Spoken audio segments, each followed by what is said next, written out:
Have you ever felt like life has slipped into autopilot? Like every day is predictable, every conversation superficial, and you've convinced yourself you already know how it's all going to unfold? I want you to pause for a moment, because what I'm about to share might change the way you see the people closest to you, and even yourself.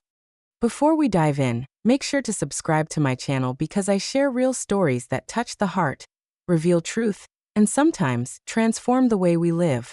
Trust me, you don't want to miss what's coming next. I was 57 years old when I realized I had settled into a comfort zone that was quietly suffocating. My life felt safe, routine, predictable, but hollow.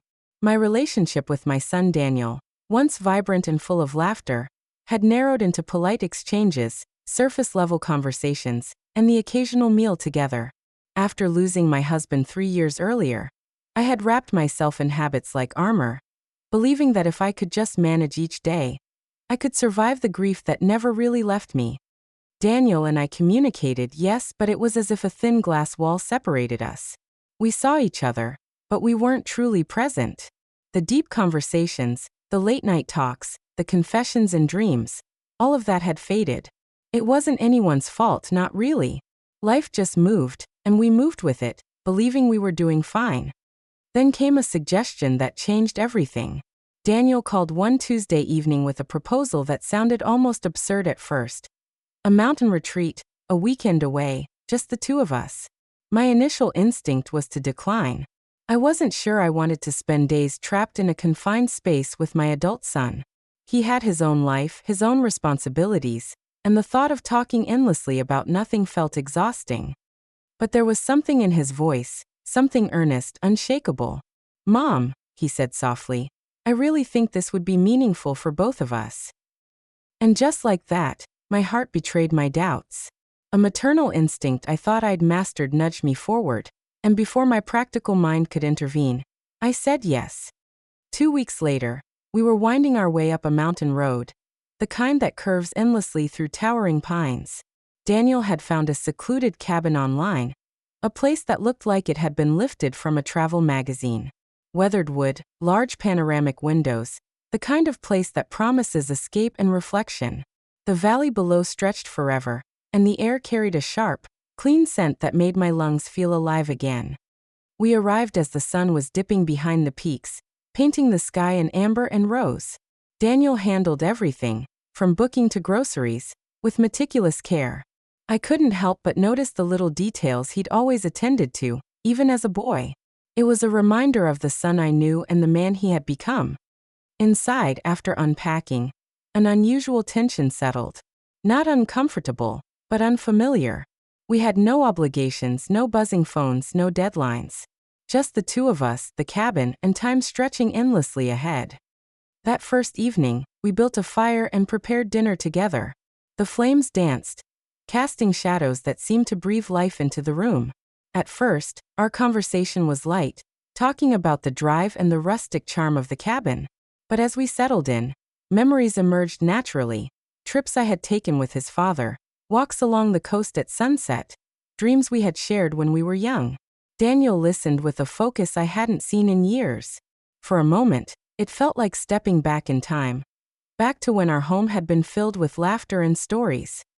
Then, after dinner, Daniel cleared his throat in that particular way that signals something serious is about to be said. "Mom," he began, careful, deliberate. "There's something I need to tell you. Something I've been carrying." My heart tightened. "What is it, sweetheart?" I asked, giving him my full attention. "It's about us since Dad died. I feel like we've settled into a comfortable distance. We check in, but we don't really connect anymore. Not like we used to." His words struck me like a cold gust. I had known we'd grown distant, but hearing it out loud, directly from him, was different. The vulnerability in his eyes, the raw honesty, it all made something inside me shift. "I've noticed," he continued, "that we avoid the real conversations. We talk about the weather, work, the house, but never about what we're really feeling. What matters to us now. I miss that. I miss really knowing you, Mom. And I miss you really knowing me." Tears gathered unbidden. Here was my grown son, telling me he felt disconnected from the one person who should have always been closest to him. regret and sorrow mixed with love in a way that made me ache. Daniel, I said softly, my voice catching. I had no idea. I've been so consumed by my own grief. I didn't realize I was shutting you out too. He nodded, relief washing over his features. I'm not trying to make you feel guilty. This isn't about blame. I just think we owe it to ourselves, and to Dad's memory, to be more present with each other. That night, we talked like we hadn't in years. We shared fears, frustrations, and hopes we had buried. Laughter returned, raw and unrestrained, and we cried together for the man we both missed. It was healing in a way that nothing else could be. The weight I had carried for years, grief, guilt, isolation, seemed to lift a little. The next morning, soft light filtered through the windows, and mist rolled down the mountainside. Daniel and I found a rhythm together, making coffee, moving through the kitchen, carrying mugs to the breakfast table, watching the valley reveal itself slowly as fog lifted. These mornings became sacred. At first, there was silence, comfortable and companionable. Then came questions that cut deeper than any small talk could. Mom, Daniel asked, what's something you've always wanted to do but never allowed yourself to pursue? I paused. At 57, I had convinced myself my dreams were finished. Career accomplished, home established, a son I was proud of. Yet sitting there, I realized there were aspirations I had buried, dismissing them as frivolous or impossible. I've always wanted to learn watercolor painting, I admitted, surprised by my own vulnerability. His expression softened. Why haven't you? Life, I said simply. Responsibilities. Obligations. There was always something more pressing than indulging in something just for me. It felt selfish. That breaks my heart, he said quietly. You deserve to pursue what brings you joy. You should never put yourself last. His words struck me in a way I hadn't anticipated. My son saw me, really saw me, as a complete person, not just as a mother. That recognition was more powerful than I could have imagined. We spent that day hiking trails, wandering through forests painted in autumn's gold and crimson. Sunlight filtered through the canopy, the air rich with pine and earth. It was a day of being, of presence. Not mother and son performing expected roles, but two people reconnecting as individuals. By evening, on the cabin porch, we sipped wine and watched the sun dip below the horizon.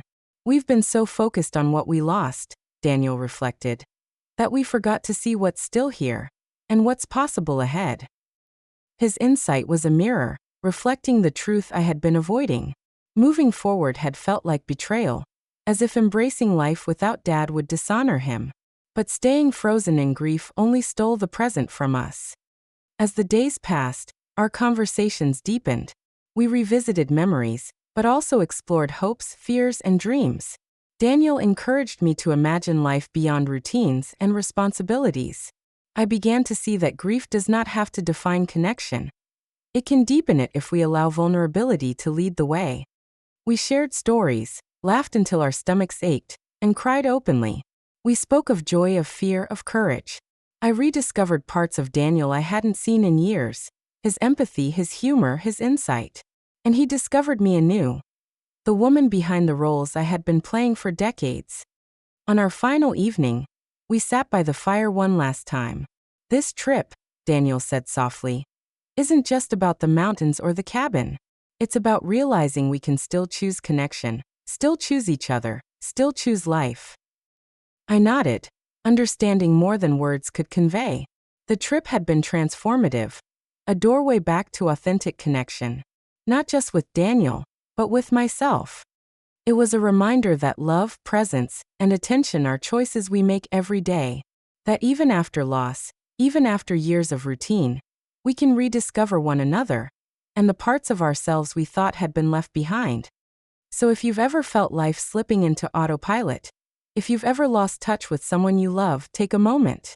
Pick up the phone, plan that trip, ask the hard questions, share the forgotten dreams. Connection is always possible, even after grief, even after years of distance. Thank you for joining me on this journey. If this story touched your heart, make sure to subscribe and hit the bell so you never miss a story that can inspire and transform your life. And remember, it's never too late to reconnect, rediscover, and reclaim the joy of being present with those you love.